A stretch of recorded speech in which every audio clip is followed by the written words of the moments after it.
These stories were brought through by tapping into the life of Joseph, the father of Jesus. Please keep in mind that almost all material about Jesus is colored by the messenger, even the books of the New Testament. Chapter 5, Animal Wisdom. An example of a parable Jesus used in teaching neighborhood children is, when the tide comes in on the ocean, the fish follow it in, and when it goes out, they go with it. These fish are instinctively wiser than human beings, as they don't go against nature, they flow with it. Jesus kept chickens in a pen at the rear of their dwelling. This pen had a roof of braided rattan. They sold eggs and occasionally sold off some hens for eating purposes. Jesus was fascinated with the eggs that were hatching. He used to pester the hens to move off the nest so he could check the progress of the egg. The hens would fight him and peck at his hen because they were wise enough to know that when an egg was in the incubation period, it shouldn't be disturbed. The temperature should not be allowed to fluctuate up and down.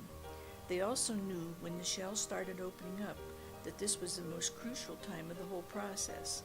Before and after were important, but during the cracking open of the shell, anything could happen if it was unattended.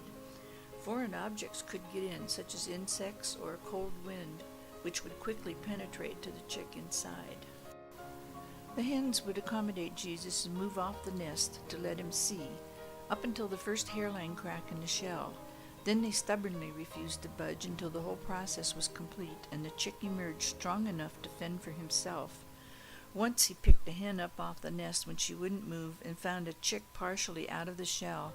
The chick did not survive as the process of nature was interrupted and the cold air was more than the chick could take at that crucial moment. Our story continues with an episode of Jesus with a herd of deer. He was in the forest one day and found a wounded buck deer. As he approached, the whole herd fled and left the wounded one lying on the forest floor. A stick of wood had pierced through the animal's rear leg, up high, close to his body, his haunch. Jesus had a hunting knife on him and sat down beside the deer and began to talk to the crazed and frightened animal. He talked to it as though it were human. Then he began stroking its head and upper body and moved slowly towards the injury with his strokes. He had calmed the deer enough that it let him perform the necessary incision to remove the stick of wood. When he looked up from the task, all the rest of the herd had returned so quietly he never heard any of them. They were all standing in a circle around Jesus and the wounded one. As he finished, each and every one of them walked up to Jesus and licked either his face or his hand and then licked the wound. Jesus got up and moved away from the scene and watched as they all took turns cleaning the wound and comforting, in their own way, the wounded one. Eventually, the wounded one got to his feet, and leading the herd, they passed by close to Jesus, close enough to touch, and they all looked him directly in the eyes as they made their way with dignity deeper into the forest. Jesus came upon a young girl one day near the village well with a large splinter in her hand. She was crying and thrashing about in pain. He remembered the incident with the deer and began talking calmly with her. Then he set her on his lap and stroked her hair and gently moved down her arm, and when he reached the splinter, he looked deep into her eyes and she nodded yes. In one quick movement, he jerked the splinter out, and remembering the deer, he put her hand to his mouth and licked the wound for several minutes. He then set the little girl down, and she ran happily off to play. He had proved once again to himself that animals instinctively know what the right course of action is. Jesus had a pet dog by the name of Sherma. It was a female and had a litter of pups on a fairly regular basis. After seeing the strain this was on his dog, he sat down one day and tried to come up with a reason why Sherma had to go through this all the time. Surely there must be some way to help her. He started watching her behavior very closely and saw that there was a definite pattern to her periods of excitement and frenzy, and sure enough, always several months later, she would have a litter. After this, he started keeping her caged at that particular time and ended the toil and wear that the pups were having on her. He considered what he had learned by observing her and began to experiment with other animals and realized they all had an exact cycle. Then he began to apply it to human nature. He knew that females had the menstrual cycle, but could not reason why they didn't stay with the cycle of excitement and frenzy like animals did. They didn't keep the male away and only accept him during the proper cycle like the animals did. He did a lot of pondering over this and realized that there was a very important difference where humans were concerned. This was emotion, which didn't affect the animal's behavior. Human emotions are a very strong force field, so strong that they can overcome nature, in this case, the female cycle concerning acceptance of the male.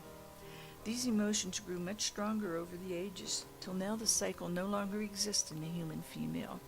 Maybe in very rare cases it exists or is present, but so weak as to be non-effectual. Another example of the wisdom of animals that he used was, a mother pig suckles all her young exactly the same amount of time, as though she has a built-in knowledge of which piglet has nursed for how long and when it is another's time.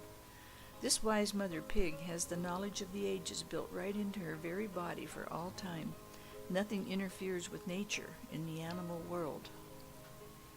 A dog injured his foot in a trap set to catch a bear that was bothering a field of sheep. The dog managed to get free, but was in a lot of pain. He joined the flock of sheep and followed them to the shepherd. Before reaching the shepherd, the sheep all helped the dog with the injured leg by lending him comfort and protection and finding him food and water. After they reached the shepherd, he treated the dog's leg, and they became hard and fast friends and stayed together and both tended and protected the sheep. The dog was not a young dog, and the shepherd was a young man, so each knew that the shepherd would outlive the dog, but this did not stop the bond between them. They enjoyed the closeness as long as the dog lived, and neither regretted anything. The dog had never tried to find his original master after meeting the shepherd. He had not been well treated and was not well loved, and not even all that needed as far as duties went. When he found the shepherd who loved and needed him more, and who had healed and befriended him and had shown him what friendship and deep bonding would be like, the dog never wanted to be anywhere else. He wanted to be with the shepherd, helping in any way possible and feeling content and secure and needed for the first time in his life. The dog had even left a pup with his first master and did not regret it, as he knew he would be all right, and maybe someday he would be reunited with the pup and be able to teach the pup how to tend sheep and help the shepherd.